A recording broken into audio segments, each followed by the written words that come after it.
Hello दोस्तों, आप सभी का स्वागत है हमारे यूट्यूब चैनल पर। आज हम भारतीय संविधान सभा को पढ़ेंगे। क्लास को लास्ट तक देखिए, आपका एक भी क्वेश्चन एग्जाम में गलत नहीं होगा। चलो तो क्लास को स्टार्ट करते हैं। भारतीय संविधान सभा के अस्थायी अध्यक्ष कौन थे दोस्तों? अस्थायी अध्यक्ष डॉक्टर सच्चिदानंद सिन्हा अस्थायी अध्यक्ष थे, और राजेंद्र प्रसाद स्थायी अध्यक्ष थे। कौन थे ये? स्थायी अध्यक्ष थे। स्थायी अध्यक्ष राजेंद्र प्रसाद थे। भारतीय संविधान सभा की प्रारूप समिति के अध्यक्ष कौन थे दोस्तों? प्रारूप समिति के अध्यक्ष तो डॉक्टर भीमराव अम्बेडकर प्रारूप समिति के अध्यक्ष थे। कौन थे? डॉक्टर भीमराव अम्बेडकर। भारतीय संविधान सभा का उद्देश्य प्रस्ताव किसने पढ़ा था दोस्तों? तो उद्देश्य प्रस्ताव किसने पढ़ा था? जवाहरलाल नेहरू ने पढ़ा था। किसने? जवाहरलाल नेहरू ने। किस योजना के तहत भारत में संविधान सभा के चुनाव करवाए गए थे दोस्तों? तो दोस्तों संविधान सभा के चुनाव करवाए गए थे कैबिनेट मिशन योजना के तहत। किसके तहत? कैबिनेट मिशन योजना के तहत। भारतीय संविधान सभा को बनने में कितना समय लगा था? 2 वर्ष 11 माह 18 दिन। भारतीय संविधान सभा में संचालन समिति व प्रक्रिया समिति के अध्यक्ष कौन थे दोस्तों? कौन थे? डॉक्टर राजेंद्र प्रसाद थे। कौन? डॉक्टर राजेंद्र प्रसाद। भारतीय संविधान सभा की कुल कितने सत्र हुए थे? कितने हुए थे दोस्तों? 11 सत्र हुए थे कुल। कितने? 11। भारतीय संविधान सभा की बैठकें कितने दिन चली थी? कितने दिन चली थी ये बैठक?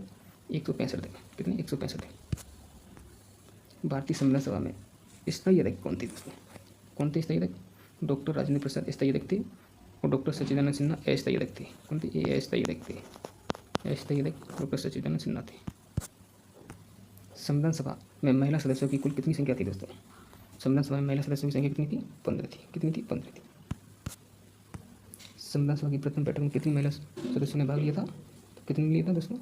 10 महिला भाग लेती हैं, लेकिन संविधान सभा में महिला कुल कितनी थी? 15 थी, लेकिन भाग 10 लेती हैं। संविधान सभा ने भारत के राष्ट्रीय ध्वज को कब अपनाया था? संविधान सभा ने भारत के राष्ट्रीय ध्वज को कब अपनाया था? तो 22 जुलाई 1947 को। कब? 22 जुलाई 1947 को। संविधान सभा ने राष्ट्रीय गीत और राष्ट्रीय गान को कब अपनाया था? राष्ट्रीय गीत और राष्ट्रीय गान को कब अपनाया था? 24 जनवरी 1950 को। कब? 24 जनवरी 1950 को। संविधान सभा के निर्माता कौन थे? कौन थे दोस्तों? डॉक्टर भीमराव अम्बेडकर थे। कौन? डॉक्टर भीमराव अम्बेडकर। प्रारूप समिति का गठन कब हुआ था दोस्तों? दोस्तों प्रारूप समिति का गठन होता है 29 अगस्त 1947 को। प्रारूप समिति का गठन हुआ था। डॉक्टर भीमराव अम्बेडकर प्रारूप समिति के अध्यक्ष कब बने थे? कब बने थे दोस्तों? 30 अगस्त 1947 को ये प्रारूप समिति के अध्यक्ष बनते हैं। 29 अगस्त 1947 को प्रारूप समिति का गठन होता है।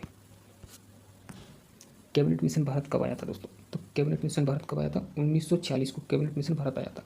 1940 को भारत अगस्त प्रस्ताव आता है। कौन? अगस्त प्रस्ताव 1940 को आता है। संविधान सभा में कैबिनेट मिशन 1946 के समय कुल सदस्य संख्या कितनी थी दोस्तों? तो 1946 के समय संविधान सभा में कुल सदस्य संख्या कितनी थी दोस्तों? 389 थी। कितनी? 389।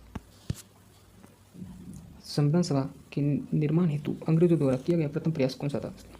प्रथम प्रयास था अंग्रेजों द्वारा अगस्त प्रस्ताव 1940 के समय। 1940 में प्रथम प्रयास किया था अंग्रेजों ने संविधान सभा के निर्माण के लिए। भारतीय संविधान सभा का प्रारूप संविधान सभा के समक्ष कब प्रस्तुत किया गया था? तो दोस्तों ये प्रस्तुत किया गया था 4 नवंबर 1948 को। कब? 4 नवंबर 1948 को। भारत के संविधान पर हस्ताक्षर कब हुए थे दोस्तों? ये भारत के संविधान पर हस्ताक्षर हुए थे दोस्तों 24 जनवरी 1950 को हस्ताक्षर हुए थे। और हस्ताक्षर कितने लोगों ने किया था? 284 ने सदस्यों ने किया था। कितने? 284 सदस्यों ने। भारतीय संविधान सभा को 26 नवंबर 1949 को किसके द्वारा अधिनियमित किया गया था दोस्तों? किसके द्वारा किया गया था? संविधान सभा के द्वारा। किसके द्वारा? संविधान सभा के द्वारा। अगस्त प्रस्ताव भारत कब आया था दोस्तों? अगस्त प्रस्ताव आता है कब आया था दोस्तों? 1940 को। कब? 1940 में। 15 अगस्त 1947 को भारत पाकिस्तान विभाजन के पश्चात भारत में भारत की सीटों की संख्या कितनी रह गई थी दोस्तों? ब्रिटिश भारत की सीटों की संख्या कितनी रह गई थी दोस्तों? 229 रह गई थी। कितनी? 229 ब्रिटिश भारत की सीटों की संख्या रह गई थी। 15 अगस्त 1947 को भारत पाकिस्तान विभाजन के बाद कुल सदस्य संख्या कितनी रह गई थी दोस्तों? तो कुल सदस्य संख्या कितनी रह गई थी दोस्तों? 299 कुल सदस्य संख्या थी। उसमें ब्रिटिश भारत की सीट 229 थी और तीसरी रियासत की सीट 70 थी। संविधान सभा की अंतिम बैठक कब हुई थी दोस्तों? संविधान सभा की अंतिम बैठक कब हुई थी दोस्तों? तो संविधान सभा की बैठक होती है दोस्तों अंतिम कब हुई थी? मतलब 24 जनवरी 1950 को। कब? 24 जनवरी 1950 को संविधान सभा की अंतिम बैठक हुई थी। और प्रथम बैठक 9 दिसंबर 1946 को ये प्रथम बैठक हुई थी। प्रथम बैठक कब हुई थी? 9 दिसंबर 1946 को। संविधान सभा की प्रारूप समिति के कितने सदस्य थे दोस्तों? संविधान सभा की प्रारूप समिति में कितने सदस्य थे दोस्तों? 7 सदस्य थे। कितने? 7 सदस्य थे प्रारूप समिति में। भारत के संविधान के द्वारा किस प्रकार की नागरिकता प्रदान की जाती है दोस्तों? तो भारत में किस प्रकार की नागरिकता है दोस्तों? एक नागरिकता है। किस प्रकार की? एक नागरिकता है। भारत में हर साल संविधान दिवस किस दिन मनाया जाता है दोस्तों? तो भारत में हर साल संविधान दिवस मनाया जाता है दोस्तों 26 नवंबर को। कब? 26 नवंबर।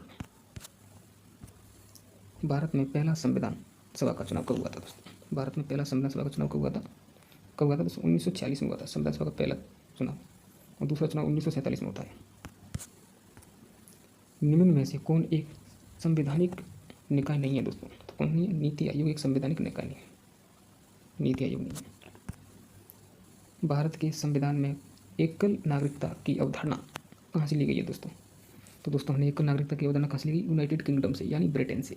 किससे? ब्रिटेन से हमने एक नागरिकता की अवधारणा ली है। भारत के संविधान में राज्य की नीति निर्देशक सिद्धांत को किस संविधान से उधार लिया गया था दोस्तों? किसके संविधान से लिया गया था? नीति निर्देशक सिद्धांत को लिया हमने आयरलैंड से। कहाँ से? आयरलैंड से। भारतीय संविधान सभा का पहला संशोधन विधेयक कब पारित हुआ था? कब हुआ था दोस्तों? 1951 में। कब? 1951 में। भारतीय संविधान सभा के पहले संशोधन में किस अनुसूची को जोड़ा गया था दोस्तों? किसको? 9वीं अनुसूची को जोड़ा गया था। किसको? 9वीं अनुसूची को जोड़ा गया था। भारतीय संविधान सभा के पहले संशोधन में किस अनुसूची को जोड़ा गया था दोस्तों? ये रिपीट हुआ है दोस्तों क्वेश्चन। 9वीं अनुसूची को जोड़ा गया था। किसको? 9वीं को। किस संविधान संशोधन अधिनियम द्वारा उच्च न्यायालय के न्यायाधीशों की सेवानिवृत्ति आयु 60 वर्ष से बढ़ाकर 62 वर्ष कर दी गई थी दोस्तों? किसी को? 15वें संविधान संशोधन के तहत कर दी गई थी। भारतीय संविधान में 73वां संविधान संशोधन में किससे संबंधित है दोस्तों? किससे? पंचायती राज संस्थाओं से। किससे? पंचायती राज व्यवस्था से संबंधित है।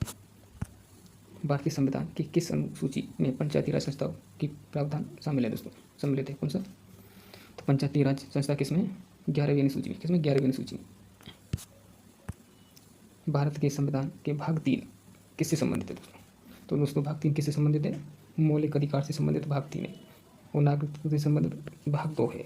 भाग 2 में नागरिकता है, भाग 3 में मौलिक अधिकार है। भारतीय संविधान का कौन सा भाग संविधान के संशोधन से संबंधित है दोस्तों? तो संविधान का संशोधन भाग 20 में है। किसमें? भाग 20 के अंतर्गत। भारतीय संविधान के किस अनुच्छेद में प्रेस की स्वतंत्रता दी गई है दोस्तों? तो अनुच्छेद 19 में प्रेस की स्वतंत्रता है दोस्तों। क्या? 19 में। भारत के संविधान का अनुच्छेद 21 कौन सा अधिकार प्रदान करता है दोस्तों? अनुच्छेद 21 हमको दोस्तों शिक्षा का अधिकार प्रदान करता है। क्या? शिक्षा का अधिकार। भारतीय संविधान में मौलिक कर्तव्य को किस संविधान अधिनियम में शामिल किया गया था दोस्तों? भारतीय संविधान के मौलिक कर्तव्य को किस संविधान संशोधन अधिनियम द्वारा शामिल किया गया था दोस्तों? तो 42वें संविधान संशोधन 1976 के तहत। भारतीय संविधान के किस अनुच्छेद में नागरिकता संबंधित प्रावधान है दोस्तों? तो दोस्तों नागरिकता किसमें? अनुच्छेद 5 से लेकर 11 के बीच नागरिकता है दोस्तों। क्या? नागरिकता है। थैंक यू दोस्तों, आज के लिए इतना ही। अब हम नेक्स्ट वीडियो में लेंगे। आप सभी का धन्यवाद। Thank you.